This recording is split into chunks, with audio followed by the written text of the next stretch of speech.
আমি বিয়ের আগে প্রেগনেন্ট হয়ে গেছিলাম, কিন্তু আমি জানতেও পারিনি যে এই বাচ্চাটা কার আর কে আমার সাথে এই অত্যাচার করেছিল। আমি বাড়িতে শুধু আমার মায়ের সাথেই থাকতাম, তাই লজ্জার হাত থেকে বাঁচতে তাকে নিয়ে শহরে চলে এলাম। এরপরে আমার বাচ্চার জন্ম হলে নার্স যখন আমাকে বাচ্চা দেখালো, তখন ওই বাচ্চাকে দেখে আমার চিৎকার বেরিয়ে গেছিল, কেননা ওই বাচ্চা তো আমার। নমস্কার বন্ধুরা, আপনাদেরকে জানাই স্বাগতম। আবারও একটি সুন্দর হৃদয়স্পর্শী গল্প নিয়ে চলে এসেছি আপনাদের সামনে। গল্পটি শেষ পর্যন্ত ভালো করে শুনবেন। চলুন তাহলে শুরু করা যাক। 15 দিন পরেই আমার বিয়ে, আর আমি বিয়ের বাজার করতে আমার মায়ের সাথে বাজারে কয়েকবার চক্কর লাগিয়ে ফেলেছি।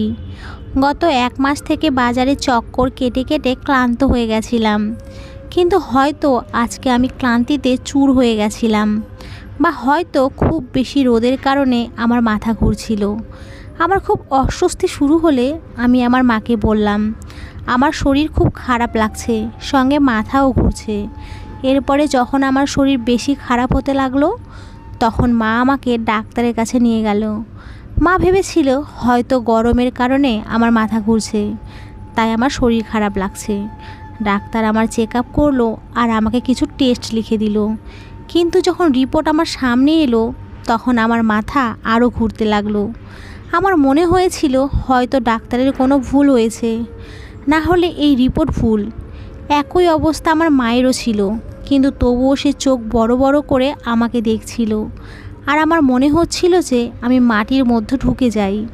কিছু না করেও আমি অপরাধী প্রমাণ হয়ে গেছি। কষ্ট বুকে চেপে কোনো রকমে বাড়িতে পৌঁছালাম।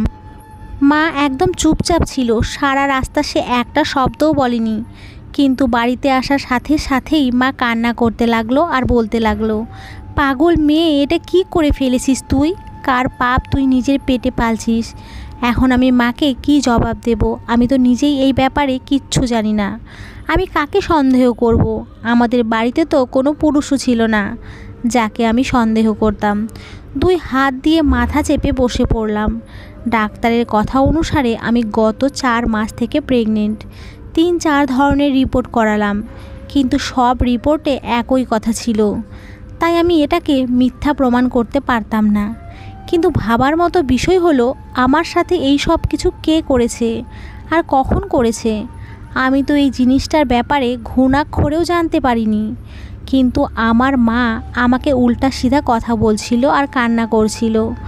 আমি বললাম, মা, ভগবানের দিব্যি, আমি তোমার মাথায় হাত দিয়ে বলছি, আমার এতে কোনো দোষ নেই।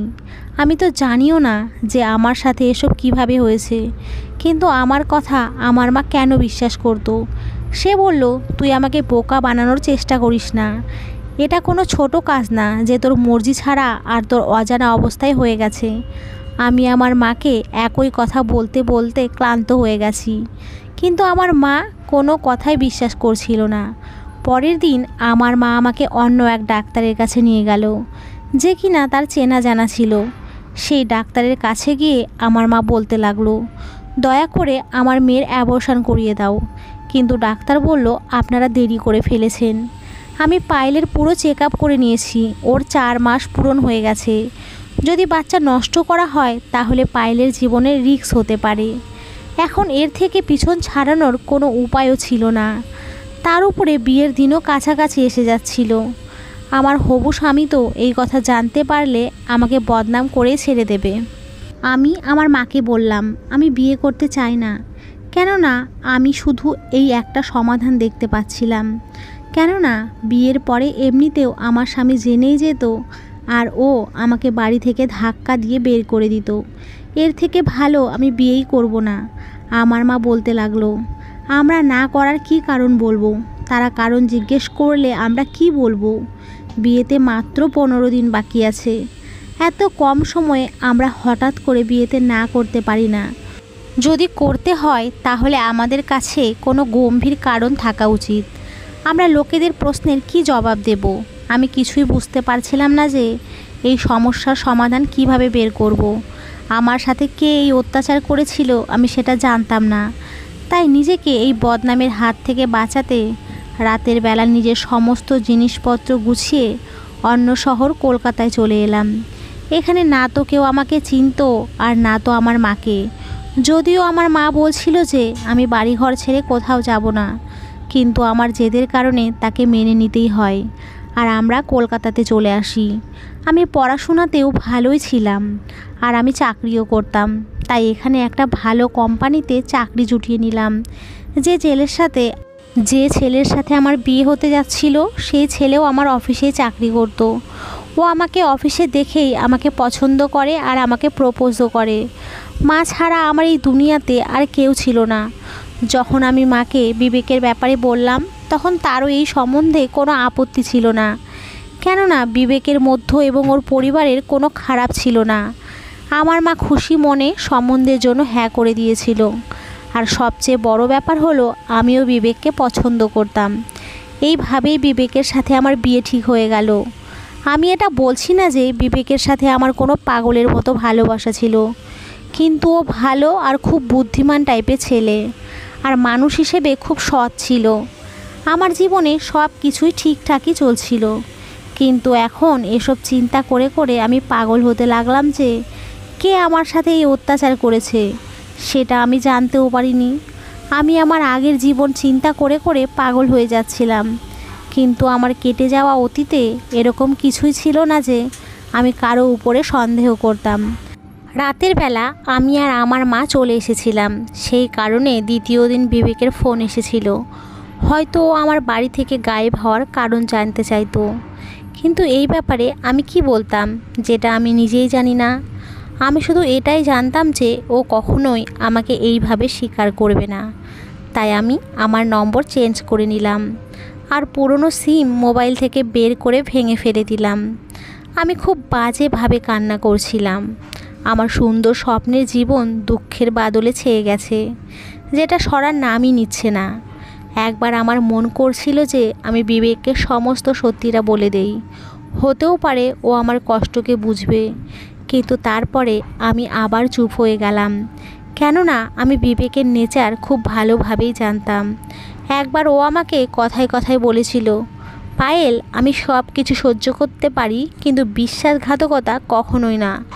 আমি বিশ্বাসঘাতক ছিলাম না, কিন্তু না জানি কিভাবে আমি চরিত্রহীন হয়ে গেছিলাম।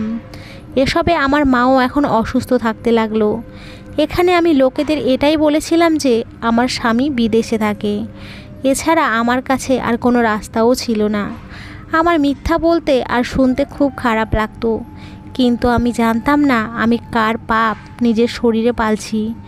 দিন দিন আমার শরীর এখন খারাপ থাকতে লাগলো। এখন আমার নিজের থেকেই ঘৃণা আসতে লাগলো। আমি কান্না করতে থাকতাম আর ঘন্টার পর ঘন্টা ভগবানের সামনে হাত জোর করে দাঁড়িয়ে থাকতাম আর তাকে বলতাম, ভগবান, আমি এমন কী পাপ করেছি যার সাজা আমি এভাবে পাচ্ছি। এদিকে আমার মাও আমার সাথে ঠিকভাবে কথা বলতো না। এর আগে আমার মা আমার সমস্ত কথাই শুনতো, কেননা আমি তার একমাত্র সন্তান ছিলাম। আর আজকে আমি কান্না করে বেড়াচ্ছি।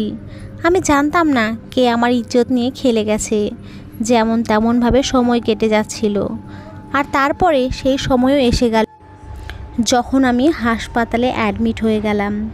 আমি জানতাম না আমার বাচ্চার বাবাকে আমি কার সন্তানের জন্ম দিতে চলেছি। এ একটা অবৈধ সন্তান। মেয়েরা কখনোই সেই সন্তানের জন্ম দিতে চায় না যাকে দেখে তার ঘৃণা আসবে। আমারও এই বাচ্চা থেকে ঘৃণা আসতো। আমি ভেবে নিয়েছি যে বাচ্চা জন্ম হওয়ার সাথে সাথেই একে অনাথ আশ্রমে দিয়ে দেব, কেননা এই বাচ্চার প্রতি আমার কোনো অনুভবই ছিল না। বরং এই বাচ্চা থেকে ঘৃণা আসতো যে আমার পুরো জীবন শেষ করে দিয়েছে, আমাকে আমার মায়ের নজরেই ছোট করে দিয়েছে। এর কারণে আমি নিজেই নিজের সঙ্গে নজর মিলানোরও যোগ্য নেই। একটা বাচ্চার জন্ম দিলাম। এরপরে যখন আমি সেই বাচ্চার মুখ দেখলাম তখন তো আমার হুঁশ উড়ে গেল। বাচ্চার গলায় থাকা সেই কালো রঙের চিহ্ন আমার মাথায় আকাশ হয়ে পড়ল, কেননা এই বাচ্চা তো আমারই। এটা সেই সময়ের কথা যখন আমি অফিসের টিমের সাথে সিমলা গিয়েছিলাম। আমার কাজ ছিল বিল্ডিংয়ের নকশা বানানো। এই কারণেই আমি সিমলাতে গিয়েছিলাম। সেখানে একটা হোটেলের নকশা বানাতে হতো। এটাই আমাদের কাজের উদ্দেশ্য ছিল। আমাদের পুরো টিমের জন্য আমাদের বস হোটেলের ঘর বুক করে রেখেছিল, বিবেক আমাদের সাথে যায়নি, কেননা সেই সময়ে ওর মা অসুস্থ ছিল। যেদিন আমরা সিমলা পৌঁছেছিলাম পরের দিন থেকেই প্রচণ্ড বরফ পড়া শুরু হয়ে গেছিল। এই কারণে রাস্তা প্রায় বন্ধ হয়ে গেছিল। এই কারণে কয়েকদিন হোটেলে বন্ধ হয়ে কাটাতে হলো। সেই সময় বরফ খুব দ্রুত পড়ার কারণে সিমলায় আসা লোকেদের গাড়ি খুব দুর্ঘটনায় পড়ছিল, আর লোকজন গাড়িতেই ঠান্ডার কারণে মারা যাচ্ছিল। লোকের চাপে হোটেলের ঘর পাওয়া যাচ্ছিল না। সেই সময় আমরা নিজের হোটেলের ঘরে আটকে থেকে গেছিলাম। ঠান্ডা এত বেশি ছিল যে হিটারও কাজ করছিল না। আমার মনে পড়তে লাগলো যে সেই দিনের হোটেলে গ্রাহকের ভিড় খুব বেড়ে গেছিল। লোকজন লাখ টাকা ভাড়া দিতেও রাজি ছিল, কিন্তু ঘর ফাঁকা ছিল না। অনেক লোক মনুষ্যত্বের কারণে নিজের ঘরেই লোকেদের থাকতে দিতে শুরু করেছিল, কিন্তু আমি জানতাম না আমার সাথে এরকম জঘন্য খেলা খেলা হতে পারে। এক রাতে আমার ঘরের দরজায় খুব জোরে জোরে ঠক ঠক করে আওয়াজ হলো। ঠান্ডার কারণে আমি কম্বলের ভেতরে কাঁপছিলাম। ঠান্ডার কারণে অনেক কষ্টে সবেই আমার ঘুম এসেছিল। তখন ওই দরজায় টোকার আওয়াজে আমার ঘুম ভেঙে গেল। অনেক কষ্টে আমি ঘুম থেকে উঠে ঘরের দরজা খুললে সেই হোটেলের এক ওয়েটার আমাকে বলতে লাগলো, একটা ফ্যামিলি খুব কষ্টেই হোটেল অবধি পৌঁছেছে। তাদের বাচ্চা খুব অসুস্থ, কিন্তু হোটেলের কোনো ঘরও ফাঁকা নেই। যদি আপনি এক রাতের জন্য তাদেরকে এই ঘরে থাকতে দেন, তাহলে এই বাবা মেয়ের উপরে আপনার অনেক বড় দয়া হবে। আমি কিছু সময় তো এটাই ভাবতে থাকলাম যে আমি হ্যাঁ বলবো নাকি না বলবো। যাই হোক, আমি মনুষ্যত্বের কারণে অনুমতি দিয়ে দিলাম। কিছু সময় পরে 30-32 বছরের একটা লোক একটা 5 বছরের বাচ্চাকে কোলে নিয়ে আমার সামনে এসে দাঁড়ালো। তাকে খুব টেনশনে লাগছিল। ঘরের মধ্যে এসে সে নিজের মেয়েকে তাড়াতাড়ি করে বিছানায় শুয়ে তাকে কম্বল দিয়ে ঢেকে দিল। সেই বাচ্চাটা ঠান্ডায় ঠক ঠক করে কাঁপছিল, আর সেই লোকটা নিজে একটা মোটা জ্যাকেট পরেছিল। সেই লোকটা আমার দিকে করুণ চোখে তাকিয়ে বলতে লাগলো, আমি আপনাকে ধন্যবাদ জানানোর ভাষা খুঁজে পাচ্ছি না। যদি আপনি আমাকে এই দয়া না করতেন, তাহলে আমার বাচ্চার না জানি এই ঠান্ডায় কি হয়ে যেত। আমি বললাম, ঠিক আছে, কোনো ব্যাপার না। তখন সে বলতে লাগলো, আপনি আমার বাচ্চার খেয়াল রাখবেন, আমি কোনো জায়গায় রাত কাটিয়ে নেব। এটা বলে সে ঘর থেকে বাইরে বেরিয়ে গেল। আমি তার মেয়েকে কম্বল দিয়ে খুব ভালোভাবে ঢেকে দিলাম, আর নিজেও কম্বলের মধ্যে ঢুকে পড়লাম। সেই বাচ্চাটা অজ্ঞানের মতো অবস্থায় ছিল, আর আমিও ঠান্ডায় কাঁপছিলাম। তাই আমি সেই বাচ্চা মেয়েটাকে নিজের কোলে নিয়ে নিলাম। সারা রাত এক নাগাড়ে বরফ পড়েছিল, আর সকালেও একই ঘটনা চলছিল। ফলে ঠান্ডা এত বেড়ে গেছিল যে নলের জলও জমতে শুরু করে দিয়েছিল। সেই বাচ্চাটা যখন জেগে উঠল, তখন আমাকে নিজের কাছে দেখে কিছুটা ঘাবড়ে গেছিল, আর আমাকে বলছিল আমাকে আমার বাবার কাছে যেতে হবে। আমি জানতাম না ওর বাবা এই সময় কোথায় আছে। আমার কাছে তো সেই লোকটার নাম্বারও ছিল না। আমি বাচ্চাটাকে অনেক বোঝালাম যে তোমার বাবা কিছু সময় পরেই চলে আসবে, কিন্তু সে কান্না করতে লাগলো। আমি ঘর থেকে বাইরে বেরিয়ে এদিক ওদিক দেখলাম যাতে ওর বাবাকে ডাকতে পারি, কিন্তু বারান্দা একদম খালি ছিল। আমি অনেক কষ্টে সেই বাচ্চাকে চুপ করালাম।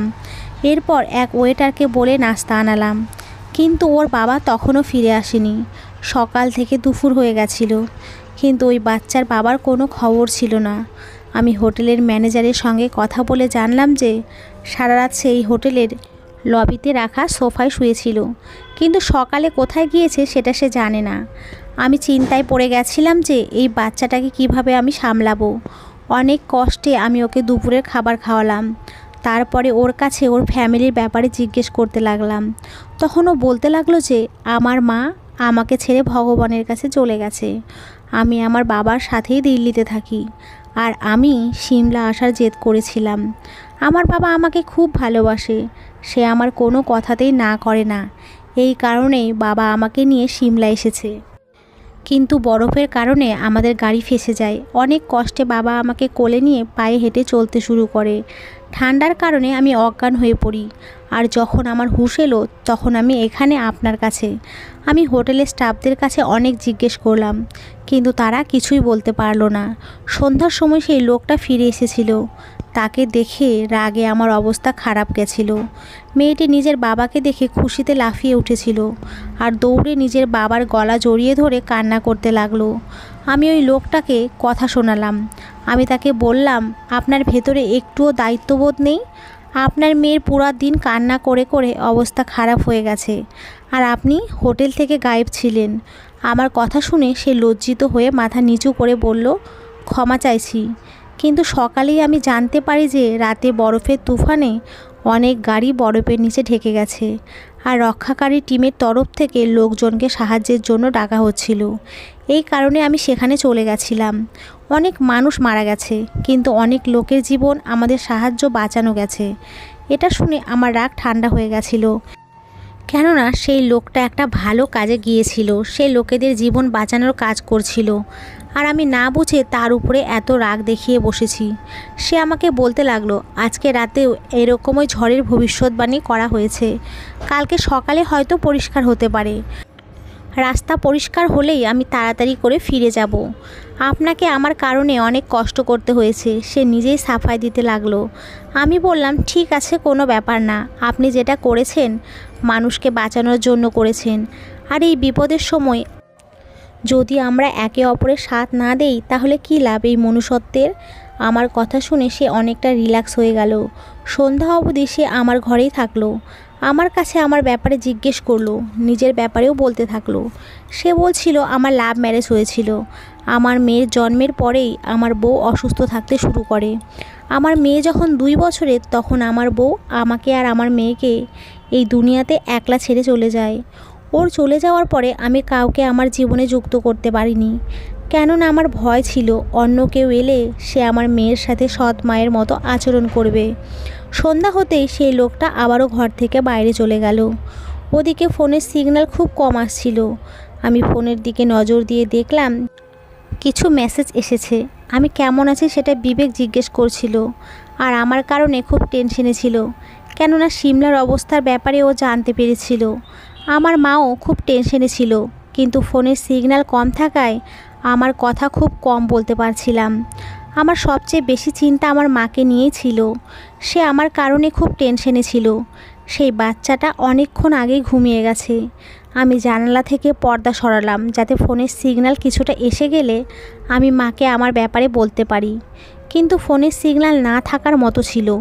এই সময় হালকা হালকা বরফ পড়া শুরু হয়ে গেছিল। আমি সামনে তাকিয়ে দেখলাম কিছুটা দূরে লোকজন নিজের নিজের মোবাইলে কথা বলছে। আমি ভাবলাম হতে পারে সেখানে সিগন্যাল ভালো আছে, তাই আমিও সেখানে গিয়ে মায়ের সাথে কথা বলে নিজের অবস্থার ব্যাপারে জানাই। তাহলে কমপক্ষে মা রাতের বেলা শান্তিতে ঘুমাতে পারবে, কেননা সে আমার কারণে খুব টেনশনে ছিল, আর টেনশনের তার বিপি বেড়ে যায়। সে তো আমাকে এখানে পাঠাতেই চাইছিল না, কিন্তু আমি আমার চাকরি হারাতে চাইতাম না। তাই বস যখন এই কাজ দিয়েছে তখন তো করতেই হবে। আমি 3 দিনের জন্য এখানে এসেছিলাম, কিন্তু বরফ পড়ার কারণে আমি ফেঁসে গেছি। আমি আমার চাদর উঠিয়ে গায়ে দিয়ে ঘর থেকে বেরিয়ে গেলাম। সেই সময় রাত 9টা বাজছিল। হোটেলের নিস্তব্ধতা বিরাজ করছিল। ঠান্ডার কারণে সবাই নিজের নিজের ঘরে চুপচাপ বসেছিল। আমি হোটেলের বারান্দায় বিছানো বিছানা দেখেছিলাম। অনেক লোক সেখানে ঘুমানোর জন্য বাধ্য হয়েছিল। আমি সেই বাচ্চার বাবাকে কোণেতে শুয়ে থাকতে দেখলাম। আমি ব্যাস এক নজরই তার উপরে দিয়েছিলাম, আর সেখান থেকে বেরিয়ে গেছিলাম। আমার ব্যাস নিজের মাকে সান্ত্বনা দেওয়ার ছিল। আমি সেখান থেকে এখানে এসেছিলাম। সেখানে এত বেশি ঠান্ডা ছিল না, তাই আমি এত ঠান্ডা সহ্য করার অভ্যস্ত ছিলাম না। মোটা জ্যাকেট আর চাদর পরেও আমার ঠান্ডা লাগছিল। যাই হোক, আমি মোবাইল বের করলাম, কিন্তু সিগন্যাল এখনও খুবই কম ছিল। সামনে অনেকটা দূরে কিছু লোক মোবাইলে কথা বলছিল।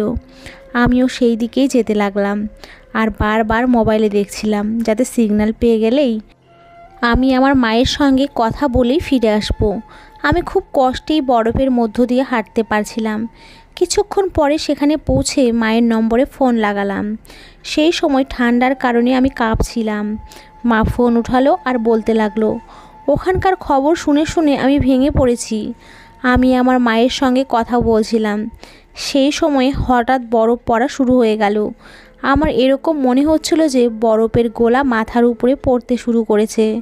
তাই আমি আমার মাকে বললাম, মা ঠিক আছে, আমি আমার ঘরের দিকে যাচ্ছি, কেননা খুব বরফ পড়তে শুরু করেছে। আমি তাড়াতাড়ি করে ফোন কেটে দ্রুত পায়ে হোটেলের দিকে আগাতে শুরু করলাম। কিন্তু বরফ পড়ার কারণে আমার হাত পা বাজেভাবে কাঁপতে লাগলো। বরফের কারণে এখন আমার হাঁটা চলাও কষ্ট হচ্ছিল।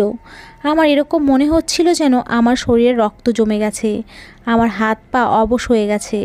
এখন তো আমি শ্বাসও ঠিকভাবে নিতে পারছিলাম না। আমি যত তাড়াতাড়ি সম্ভব নিজের ঘরে পৌঁছে যেতে চাইতাম, কিন্তু এক জায়গায় গিয়ে আমার পা ধসে ঢুকে গেল।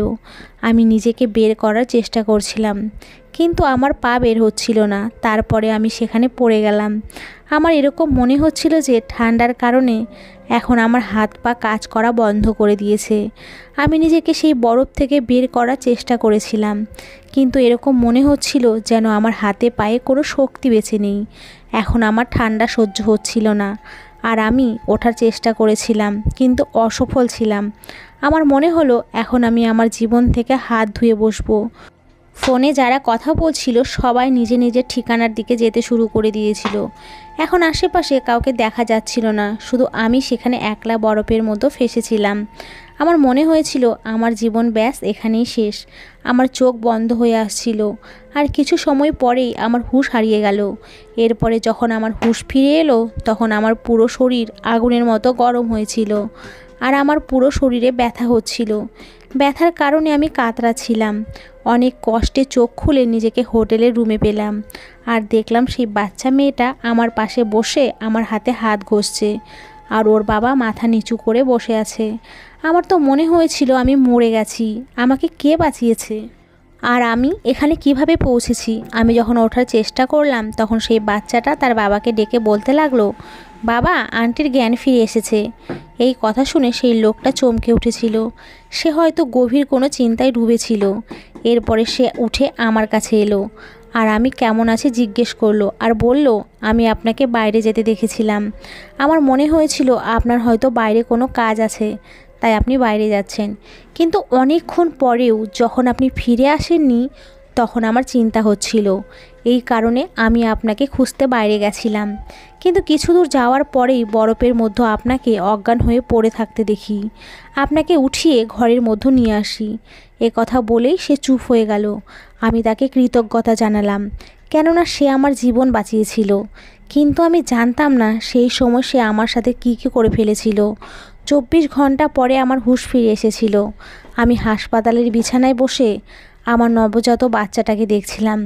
এই বাচ্চাটার চোখ মুখ একদম সেই বাচ্চা আর তার বাবার মতো ছিল।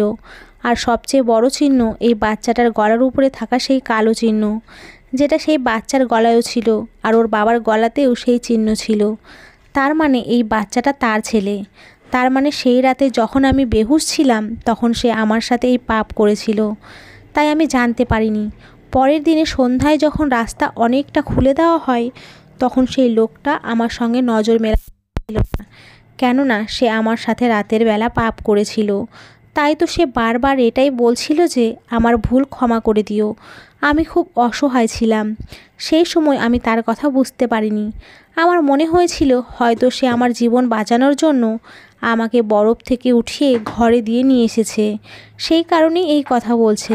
এরপরে সে নিজের মেয়েকে নিয়ে ফিরে চলে গেছিল, আর আমিও কিছুক্ষণ পরে ফিরে এসেছিলাম, কেননা বরফ পড়ার কারণে প্রজেক্ট বন্ধ করে দেওয়া হয়েছিল। ফিরে আসার পরে বিবেক বিয়ের তাড়াহুড়ো শুরু করে দিল। 4 মাস কিভাবে পার হয়ে গেছিল আমি বুঝতেই পারিনি। এখন এই বাচ্চাটাকে দেখে আমার সব কিছু মনে পড়ে গেল। আমি এই বাচ্চাটার দিকে তাকিয়ে হাউমাউ করে কান্না করতে লাগলাম। কীরকম অসভ্য মানুষ ছিল সে। আমি তাকে আশ্রয় দিয়েছিলাম, তার মেয়েকে সামলেছিলাম, আর সে আমার অজ্ঞান হওয়ায় অবৈধ ফায়দা উঠিয়েছে।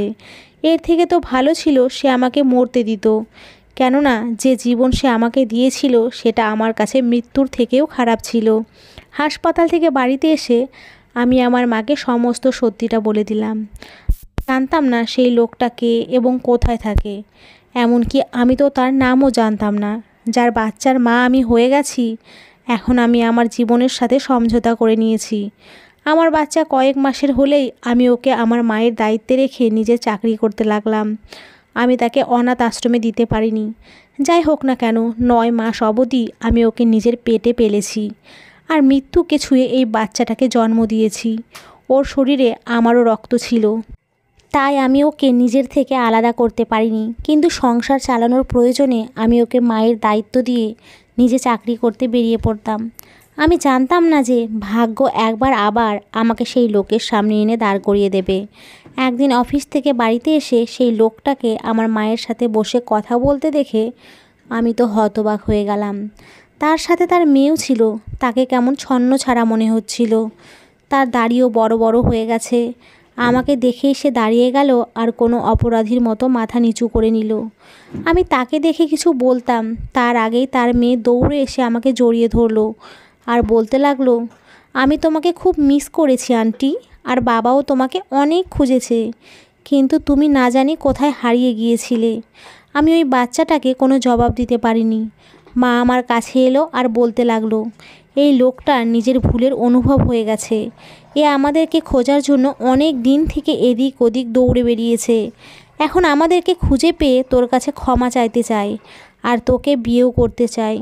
এ কথা শুনে আমি একটা ঘৃণার চোখে তার দিকে তাকালাম, আর সে মাথা নিচু করে কোনো অপরাধীর মতো আমার সামনে দাঁড়িয়ে রইল। আমি তাকে বললাম, আমি তোমার কি ক্ষতি করেছিলাম যে আমার জীবন বরবাদ করে এখন তোমার নিজের ভুলের অনুভব হয়েছে? আমি তোমার সাথে কোনো সম্পর্ক রাখতে চাই না।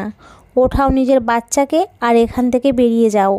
এটা বলে সিক্ত নয়নে আমি আমার ঘরে চলে গেলাম। আমার ভেতরের সমস্ত সহ্য ক্ষমতা শেষ হয়ে গেছিল আর আমি হাউ মাউ করে কান্না করতে লাগলাম। বিবেক আমাকে বিশ্বাসঘাতক মনে করছে, যাকে আমি এই লোকটার কারণে বিয়ের কিছুদিন আগে না বলে বাড়ি ছেড়ে পালিয়ে এসেছি। ওর নজরে আমি একটা বিশ্বাসঘাতক হয়ে গেছি। কিছুক্ষণ পরে সেই লোকটা আমার ঘরে এলো আর আমাকে বলতে লাগলো, পায়েল, একবার আমার কথাটা শোনো। তারপরেও যদি তোমার মনে হয় আমি ভুল, তাহলে যা চাও আমাকে শাস্তি দিও। আমি তোমাকে না অবধি বলবো না। চোখ তারও ভিজে উঠেছিল। সে আমার সামনে এসে বসলো। আমি তার সামনে নিজেকে দুর্বল দেখাতে চাইতাম না, তাই আমি চোখের জল মুছে নিলাম। এরপর সে বলতে লাগলো, যে রাতে তুমি অজ্ঞান হয়ে পড়েছিলে আর আমি তোমাকে উঠিয়ে ঘরের মধ্যে নিয়ে এসেছিলাম, তখন ঠান্ডার কারণে তোমার শরীর একদম নীল হয়ে গেছিল। আমার কাছে তোমার জীবন বাঁচানোর একটাই রাস্তা ছিল, না হলে তুমি মরে যেতে। আমি তোমাকে চোখের সামনে এভাবে মরতে দেখতে পারছিলাম না, কেননা তুমি আমার মেয়ের জীবন বাঁচিয়ে আমার অনেক বড় উপকার করেছিলে। আমার মেয়ের জীবন যে বাঁচিয়েছে, আমি তাকে নিজের চোখের সামনে এভাবে মরে যেতে দেখতে পারছিলাম না। যে কোনোভাবেই আমি তোমাকে বাঁচাতে চাইতাম। যদি আমার কাছে তোমার জীবন বাঁচানোর জন্য অন্য কোনো রাস্তা থাকতো, তাহলে আমি এই পাপ কখনোই করতাম না। প্রথমে আমি তোমার শরীরকে গরম দেওয়ার সমস্ত রকম চেষ্টা করলাম। তোমার হাতের তলা পায়ের তলা ঘষছিলাম, কিন্তু তোমার শরীর গরম হচ্ছিল না। তাই আমি লাস্ট অপশন হিসেবে নিজের শরীরের গরম তোমাকে দেওয়াতেই তুমি বেঁচেছিলে। বিশ্বাস করো পায়েল, যখন আমি তোমার শরীর থেকে কাপড় আলাদা করেছিলাম, তখন আমি নিজের চোখ বন্ধ করে নিয়েছিলাম। আমার মনে কোনো খারাপ চিন্তা ছিল না। আমি শুধু নিজের শরীরে গরম দিয়ে তোমার জীবন বাঁচাতে চাইতাম। কিন্তু না জানি সেটা কোন দুর্বল মুহূর্ত ছিল যে তোমাকে নিজের শরীরে গরম দিতে দিতে আমি ভটকে গেছিলাম। আর সেই সমস্ত কিছু হয়ে গেছিল যেটা হওয়া উচিত ছিল না। সকালবেলা আমি এই জিনিসটা নিয়ে খুব লজ্জিত ছিলাম, আর আমি অনেক চেষ্টা করার পরেও তোমাকে কিছুই বলতে পারিনি। তাই তোমাকে না বলেই চলে গেছিলাম। কিন্তু এই অপরাধের অনুভব আমাকে শান্তিতে থাকতে দেয়নি। আমি তোমাকে অনেক খুঁজেছি। এরপরে হোটেল থেকে তোমার অফিসের ঠিকানা বের করি, আর তোমার অফিস থেকে তোমার বাড়ির অ্যাড্রেস বের করে যখন তোমাদের বাড়িতে গেলাম, তখন জানতে পারলাম তোমার বিয়ে হতে যাচ্ছে। আমি ভেবেছিলাম তুমি বিয়ে করে খুশিতে জীবন কাটাবে, তাই তোমাকে এই সত্যিটা বলে ডিস্টার্ব করতে চাইতাম না। এই কারণে আমি ফিরে চলে গেছিলাম। কিন্তু কিছুদিন আগেই আমি আমার বন্ধুর সাথে তোমার ছবি দেখি। এরপরে তার কাছ থেকে জানতে পারি যে তোমার ছেলে হয়েছে আর তোমার স্বামী বিদেশে থাকে। বন্ধুর কাছ থেকে এটা শুনে আমার হৃদয় শান্তি পেয়েছিল যে তুমি খুশিতে নিজের জীবন কাটাচ্ছ। তারপরেও আমি অনুশোচনায় দগ্ধ হয়ে আমার অপরাধের ক্ষমা চাইতে এখানে এসেছিলাম। কিন্তু তোমার মায়ের কাছে সত্যিটা জেনে আমার খুব দুঃখ হচ্ছিল যে আমার কারণে তোমাকে এত কষ্টের সামনে পড়তে হয়েছে। আমাকে ক্ষমা করে দাও আর আমাকে বিয়ে করে নাও। আমি আমার বাকি জীবন নিজের অপরাধের দায়িত্ব পূরণ করতে থাকবো। আমাকে সেই অপরাধের থেকে ছুটি পাইয়ে দাও পায়েল। যেটা আমাকে বাধ্য হয়ে করতে হয়েছে। সে কান্না করে আমার সামনে হাত জোড় করে নিল, আর আমি হ্যাঁ না করতাম তো কি করতাম, তাই আমি তার জোর করা হাত ধরে নিলাম আর তাকে ক্ষমা করে দিলাম। এরপরে খুবই সাধারণভাবে আমাদের বিয়ে হয়ে গেল, আর আমি নববধূ হয়ে তার বাড়িতে এসে গেলাম। বিয়ের পরে সে আমাকে এতটা ভালোবাসা দিয়েছিল যে আমি আমার সমস্ত দুঃখ কষ্ট ভুলে গেলাম। এখন আমার খুব সুন্দর একটা পরিবার আছে, যেখানে আমার খুব সুন্দর এক ছেলে আর এক মেয়ে আছে, আর অনেক ভালোবাসার স্বামী আছে। তাই আমার আর কি চাই। বন্ধুরা, আজকের এই গল্পটি এই পর্যন্তই। যদি গল্পটি ভালো লাগে তবে অবশ্যই একটি লাইক দিও। সকলে খুব খুব ভালো থেকো, সুস্থ থেকো, এবং সকলকে অসংখ্য ধন্যবাদ।